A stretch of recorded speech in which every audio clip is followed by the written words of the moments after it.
The Chicago Bears 2026 schedule was released last night, and while we had a live breakdown of that schedule on today's episode, I want to talk about a 5-game stretch for the Chicago Bears that's going to be very telling over the course of this season. We're also looking at why the season is important for both Ben Johnson and Caleb Williams. It could result in both an MVP and Coach of the Year award for both of them if the Bears catch this stretch and do what needs to be done over that. We're also going to dive into the mailbag. All that plus more right after this.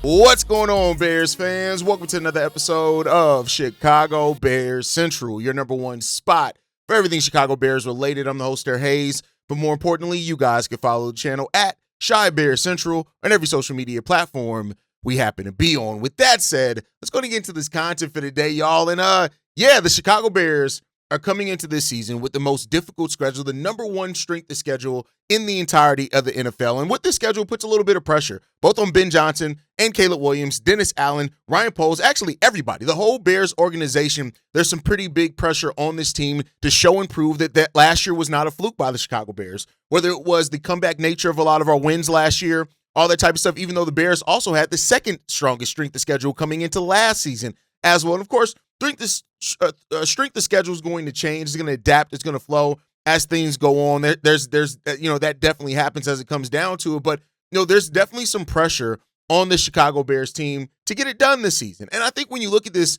the schedule for the Bears is that you got to come into the season. You got to be locked in from the start. Like if you're not locked in from the start of the season for the Bears, you get out to a slow start or anything like that. With how difficult it is, it can start cutting you pretty deep in this season for the Bears. And so them going through the training camp, going through preseason, locking in, all that stuff is going to be really, really important for this team. We have a preseason game against the Cincinnati Bengals that is going to go down August 22nd. But when you look at it, I'd say this. The Bears' first two games of the season against the Carolina Panthers and the Minnesota Vikings. Any NFC North opponent is going to be tough for the Bears, right? So those first two games are already going to be tough. But one of the first tough games on the schedule for the Bears is going to be that September 28th game that's on ESPN and ABC, a Monday night primetime game against the Philadelphia Eagles. Now, the Eagles, depending on how you look at them, either got stronger, weaker, however you look at it, but this is still a team that's coming into the season with Super Bowl aspirations, and they're going to be there to prove a point. And this is kind of the first, time for the Chicago Bears. It's going to be their first game on national TV, right? There's that part of it. So you're definitely looking at that part as Monday Night Football game. This game is going to have a lot of pressure, a lot of eyes against an opponent that isn't going to be taking it easy for the Chicago Bears. So that is going to be one of the first early tests for this team to get out and start with.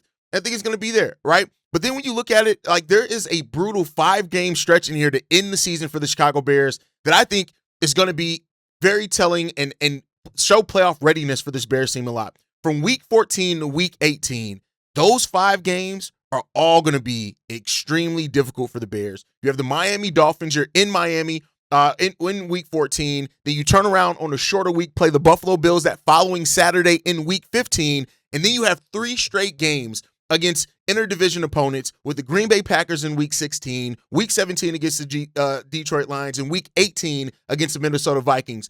That is a extremely difficult stretch. They better be ready for those final 5 games. Now, one can look at that as a playoff tune-up. The Bears lost their last 2 games of last season before heading into the playoffs, but you got to be in here, right? People are, if you're wondering why I say even with the Dolphins that makes it a difficult game, well, it's a trap game, right? The Bears have the Detroit Lions on Thanksgiving, and then they have that game against the Miami Dolphins. So, that could easily be a letdown game when it comes down to that part of it. We'll see how that goes, but that's going to be a difficult game. The game against the Buffalo Bills, who are a playoff team with Josh Allen on the opposite side of that, as well as the return of DJ Moore, that's going to be a difficult game for the Chicago Bears, right? So that 5-game stretch for the Bears there. And you have the Green Bay Packers on Christmas Day against our our dreaded rivals in the Green Bay Packers. That's going to be a tough game. Week 17 against the Detroit Lions. They swept us last year, and then you ended against the Minnesota Vikings as well. And this would be the first time that you play them since, you play them in week 2. You don't play them again to the last week of the season. So it's a nice stretch. That their seasons, how those seasons go. The NFC North is already expected to be a tough division, right? While the Bears did win the NFC North last year, it's going to be very difficult to repeat in that division. And having 3 straight games to end your season in your division, that could not only make or break your placing in the NFC overall, but that we could be talking about that stretch being the stretch that decides who wins the NFC North as well. So this is a very difficult stretch for this Bears team. And that 5-game stretch, the NFL schedule makers, they looked at the Bears and said, bet, y'all like that? Go out there and show us that you like that. And that's really what this period of time is going to be for the Bears. Not to say that that's the only games that matter. Every game on the schedule matters, of course, for the Chicago Bears. And like I said, I want to see consistency from this Bears team this year. Like last year, we had some of that, right? We didn't have any extremely long losing streaks when it came down to that, and that's really good too. Not having like long out on the road stretches either is going to be a key in this one. But I look at this and say there are 2 people on this team that the schedule matters a lot for and how they're going to be talked about. One is Ben Johnson, right? Ben Johnson coming down to this, being the head coach of the team with the most difficult schedule in the league, according to Street the Schedule, right? Is that, if he wants to be in that Coach of the Year conversation, if he wants to be in that category, a lot of that's going to come out in what happens in this draft. I mean, in this season, right? So, with the path to winning for the Bears being as difficult as what it is, and being as tough of a schedule as what it is, you're going to really have to go and show it, right? And we'll see if the Bears can come out there and do that at the level that they need to do it at. But it's tough. This is not easy for the Bears. And if, people are keeping the same energy, and the Bears do have the most difficult schedule in the league, you're keeping that same energy. If Ben Johnson's able to win the NFC North again, if he's able to get his team to be, a top 2 seed in the NFC, do not overlook this, man. I say this, right? When you look at any type of stretch that can make or break his case for Coach of the Year, it's that 3-game stretch that we talked about. The Packers, the Lions, and the Vikings. And one can even say that 4-game stretch against the Buffalo Bills, depending on how they go into. You end that stretch really good for the Chicago Bears, it's going to be good there, right? So overall, I say this, man. Ben Johnson, all eyes are going to be on him because there are some, even Bears fans, right, that are ready to say that it was a fluke last year for this team. And, that happens every single year. There's always people that are ready to say what happens with the Chicago Bears is fluky. Ben Johnson and this team have the chance and the opportunity to go out here and show that last year was not a fluke at all. And if we're keeping that same energy as well, as we're talking about, the pressure on Caleb Williams throughout this season is going to be real, right? We're heading into year 3 of Caleb Williams. And as I and many other people have talked about, this is the year you want to see a lot of those things with refinement, right? We know 3,942 yards, 27 touchdowns, 7 interceptions, all great numbers for him last year. But now we need to see that completion percentage. We need to see you get into that area, hopefully of having between 62 and 65 completion percentage. If you can do that, I tell you what, that's going to go a long way. And what that means both in your stats and all that type of stuff going up. Caleb Williams has an opportunity. We have a chance here this year. And I'm not saying this should be the focus, right? The first thing is what happens on the football field. I want to be clear there. What happens on the football field is the first and foremost focus of this team. But then after that, through playing well on the football field, you can get Caleb Williams in the MVP conversation. You can get Ben Johnson in Coach of the Year conversation as well, right? I think when you look at the first 9 games of the season for the Chicago Bears and for Caleb Williams, they have a gauntlet to deal with, right? You look at it, 3 straight great defenses against the Panthers, the Vikings, and the Philadelphia Eagles to start off that season. That's just in September, right? So you can't overlook that. That's just to start your season off with. And then after that, you got the Green Bay Packers, the Patriots, and the Seattle Seahawks with the Tampa Bay Buccaneers as well. Another set of really good defenses that are going to be out there to make life hell for Caleb Williams when how that all shakes out. So, Caleb and Ben and everybody, like this offensive line, missing Drew Dahlman, they're going to get tested very early. If Caleb Williams and Ben Johnson both want to establish themselves as the quarterback and coach duo that many Bears fans believe and that the NFL world is starting to realize that they can be together, this is going to be the season where I think all the narratives have to stop. Like this could be the season where all those narratives have to get bucked because of what could happen with the Chicago Bears this year. We're going to be on national TV a lot. right? So you're going to have those eyes on you. We have the most difficult schedule. You know, we could come back and look at this and say a lot of the teams that the Bears face could all be playoff teams this year. All of that coming together to me means that this is a season and this is an opportunity for us to shut up the national media in regards to who and what the Chicago Bears can be. But they got to prove it, and it has to come out there on the football field. And we already know the questions about the pass rush and all that type of stuff. But if the Bears prove it on the football field, that's the thing that is the great divider of all this situation. Get it done on the football field. And, you know, not to say that all the questions are there for them. You know, Colston Loveland, can he do it? You know, the Bears now not having DJ Moore, Luther Burden, Rome Odunze. How do you guys step up this year and stay healthy? Hell, the secondary on the defensive side of the ball, the defense is under for some of the most scrutiny because everybody's going to be looking now. You didn't draft the edge, so now, and you know, Dennis Allen talked about it's all on me. And how him coaching this team to get better fundamentals is going to be the thing that could help this team be better and execute better than what they did last year. Now it's time to show and prove. So let's see what this team can do, man. I'm giving them a lot of credit, and let's see. But all right, let's get into this, the voicemail portion of today's episode. This first one that we have, this one's from Darius. What's happening, guys? Darius from Dallas, man. I just wanted to call in and talk about that interview that I saw that Dylan Thieneman just had recently.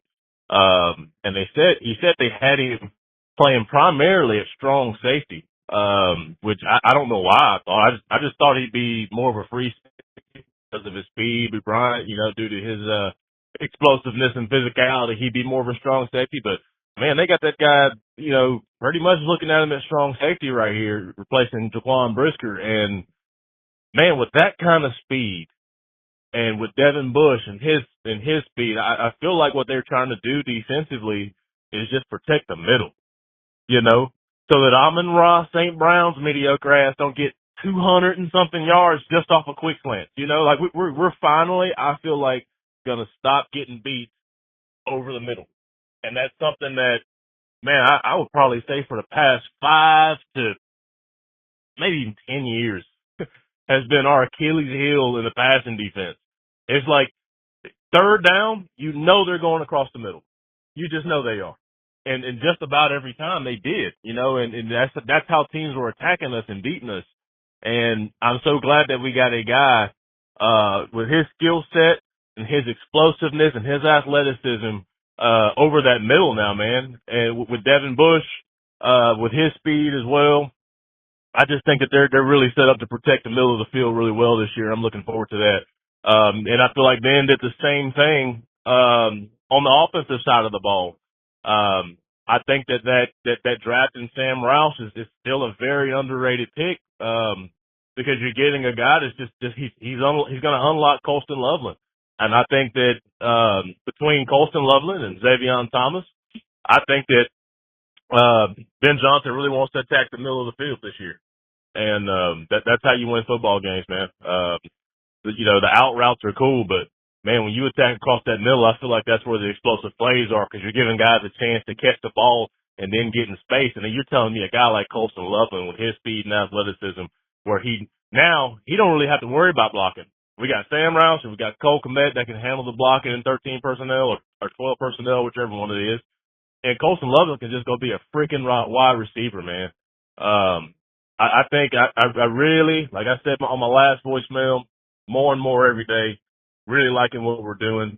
As far as Zay Frazier, man, I hate that, you know, he couldn't come around, but I think Malik Muhammad's going to get it done, man. Let me know what you think. Texas up, bear down. Thieneman is going to be an absolute dog for the Bears. And you know, I think when you look at it, it's not really about, I don't think you can look at it traditionally. Like, of course, somebody's going to be listed as a strong safety. Somebody's going to be listed as a free safety. But with the way that Dennis Allen is going to use those guys, where he fluctuates between using in the box, out the box, both of them, you're really looking at just the safety position as a whole. And I think the matchup, the specific scheme and game plan that day, and the personnel that they face is really going to determine how and where that they line up. But I think the approach to that is what's going to open up a lot for the Bears defense. Then you talk about, you know, as well, having, you know, more speed overall on the offense. And then the secondary, if the secondary is overall more healthy in that cornerback, with what you talked about, adding the speed with Devin Bush and coverage and stuff like that, this team could take a really big step defensively. You know, again, they're not going to be perfect. I don't know if they're going to jump up to one of the top 10 defenses in the league, but I would say this, like 13 and 15. If you can get into that spot, I think that's good. That's, the halfway point of the league and a little above that. If you can get to that place, I think that's going to do a lot for this team. This team has a lot of dogs up and down this roster. We just got to put that together, focus that energy, and come out and perform it. And if the Bears do that, I think the season is going to be a really good one for this Bears team. So Thieneman is a guy that, he is every bit of that skill set that he has, every bit of the versatility that he has, all of that is going to be used here for the Chicago Bears. Dennis Allen is probably salivating at using these guys. And don't overlook Malik Muhammad and his impact as well that he can make in year one for the Chicago Bears. All those things could point towards the Bears making a nice step forward as a defense this year. And then, as you said, on the offensive side of the ball, we're going to be in attack mode. The word of the Bears this year is attack. We need to be attacking. And from offense, defense, we need to be in attack mode all the time. Let's hope so. All right, let's get into this next voicemail, man. This one's from Ant. Yo, what up, fellas? This Ant, the Army vet. I know it's been a long time since I been on here and left a voicemail, but I didn't want to get caught up in the pre-draft extravaganza. What I mean by that is, last season, I got caught up in it, and every season before that, I got caught up in it, thinking like, hey, this is a good draft pick. We need this, we need that, we need to do this, that, and the third. But last season showed me that I'm not nearly on the level with what Ben Johnson has for what he knows he needs for his team. Like, let me put that in the perspective of Matt Nagy. First year Matt Nagy's draft, he hit on a lot of them. That was a good year, but the next year fell off. Eberflus, he didn't know how to draft players that can fit in the scheme that he needed for offense or defense, right? Last season, we knew we needed linemen. We knew we needed like this, that, and the third. And what Ben Johnson do for his first draft pick? Colston Loveland. I tell you right now, I did not know who Colston Loveland is. Didn't know who he was. None of that stuff. So when his name popped up, I'm like, who is this? I don't know nothing about this kid. And then Colston Loveland turned out to be the best pass catcher that Caleb Williams has. You know what I'm saying? That was the best weapon that Caleb Williams had. So that put me in the perspective of like, okay, maybe I need to shut the hell up. You know what I'm saying? And then not only did we hit on Colston Loveland, but you got to think, like, throughout the entire year, every draft pick that we had, including undrafted with Ja'Day Walker, everybody contributed, and they contributed in a big way. So I fell back on this one. I didn't want to get caught up in none of that stuff. So when the draft came and Thieneman had that name came out, and like, I don't know who Thieneman is. I'm not even going to lie to you. Looking at his tape, he looked dang good. And all them draft picks, I'm telling you, fellas, it's going to be one of those draft classes that we look back and be like, you know what? They did their dang thing on here. Ron Poles is doing exactly what he needs to. And here's the last thing I'm going to say. Everybody that's having all these issues with the picks we have and where we took them and everything like that, come on, man. Did we or did we not say impose we trust last season? Did we or did we not say we trust Ben Johnson last season? If we trust these guys to get these players and do what they need to, then how about we calm down and see what comes of it? I trust them. I absolutely trust them to get done what they need to get done because they proved it last year. And I feel like they're going to prove it for years to come. This is not a one-off. They're not trying to make it a one-off. So they just getting to where they want us to be, which is sustained success. And I'm here for it. But let me know what you guys think. As always, Chi-Town up, bear down. Love you guys, and I'm back. I was telling everybody, man, all offseason, every time we were going through the draft process, what was I telling people? Do not get wrapped up in thinking that you know the draft board because Ryan Poles sees the draft differently. The only time he's ever really gone the expected way in the first round was Caleb Williams and Rome Odunze. That's really it. Every other time other than that, he has not gone the expected way, especially in the first round. And I think that's what, like I say this, and like I said, I know it triggers some fans when I say this. It's not up to the front office to draft the players that fans want. It's up to the front office to draft the right players that are going to help improve this team and that get us to where they want to get and that are ultimately going to be good players. That is the role. So people, get disappointed because the Bears didn't draft who they had on their board, who this, who that, all that type of stuff. I understand it, but you got to understand that is not the job of the front office. The job is to go out there and get the players that are going to work for this team. Now, one would say that the job is also to improve some of your weaknesses. And there's, of course, questions on if they improve that defensive line enough. We're going to see as it all gets down to it, but if he didn't and he punted that off again to next season, you can't afford to punt it again. So we're going to see what's going to happen in that one. Now, part that I do fight back on is that I don't think that we didn't see every rookie last year contribute, right? Like Hippolyte, Shamar Turner really didn't get to, but we still got those guys who are in the wings this year who are looking to contribute, and let's see what they can do with that this season. All right, let's get into the last voicemail for today, man. This one's from Milton. Yo, Chicago Bears Central on Cognac Boys. What it do is Milton, the Dark Knight calling for Virginia Beach once again. Just wanted to piggyback off of a couple of episodes that you did from this past Sunday and yesterday. Yeah, Haize, man, I don't know why they left Colston Loveland out. Like you said, Cleveland, maybe the whole state of Ohio don't want to give the Chicago Bears the love and the respect they desire and everything. But all I'm going to say is they're just pissed off that we kicked their ass last year, 31-3, by utilizing the same guy that they decided to leave off, Colston Loveland, and both with the Bengals and with these jackass Browns fans. Oh, man, shoot, they can go ahead on with that. What they need to do, they need to worry about that quarterback carousel they got going on in Cleveland. And if they want to keep on leaving this out, that's just on them at this point, though. And then just another thing about the draft that I noticed, I watched a little bit of the draft this past week, or the past week and everything, and I noticed just a lot of the guys that you and a few other decent guys that I listened to, a lot of the players that we were hoping to get, a lot of those players were getting snatched off the board. And I kind of see why some of these turnstile fans, some of them are up here whining and complaining. But, I mean, like you said, they got to live in reality, shut the entire fuck up, and just touch grass, touch air, do something, though. But I just wanted to add those two comments to what you were saying and everything. As always, I appreciate all y'all do. Keep up the good work. As always, Chicago up, bear down. I'll holler at you on the next one. I'll holler. The Bears are always doubted. No matter what happens, the Bears are always going to be doubted. We're doubted until we kick some teeth in and do it consistently. And that's what it comes down to for this team, is that we need to have another season of doing what we did last year. We need to be consistent in our execution. We need to be consistent in the way that we perform. We need to be consistent in winning. You do those things, that's going to be good. There are already people who are going to be ready to write off last year as a fluke if the Bears don't win 12 games. Take it a step further. There's a world, I can say this, where the Bears can win 9 or 10 games this year and be a better team than what they were last year. That's the reality of it. We're going to have to see. I want us to see that, take us that step forward, get even further than what we did this last year, keep building on what we have here for the Chicago Bears, and take it far. And, you can only do that through going through the process, getting through what you need to get through, and let's hope that the Chicago Bears can get that done, because I tell you what, this is a season to be excited. I want to be tested. I said this before many times and people thought that I was crazy. I love the fact that the Chicago Bears have a tough schedule this year, because it gives us an opportunity to iron sharpens iron, right? And gives us the opportunity to if we get through this season, we can go in the playoffs really ready. And that's really what you should want to see. So let's go out there. Let's get this stuff done. I'm excited about this season, as many Bears fans are, and they should be. And let's see where the season shakes. It's all going to be out there, left out on the football field, and that's all you can ask, y'all.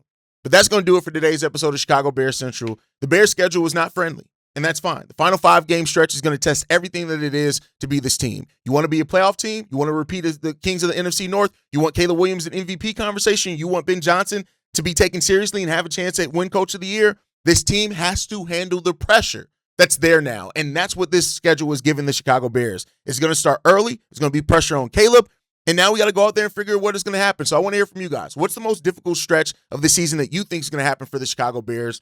How much do you think it's important to get out to a hot start and finish strong for the Bears this season as well? And make sure you guys drop all your thoughts down in the comment section. Hit that like button. Subscribe to the channel as well.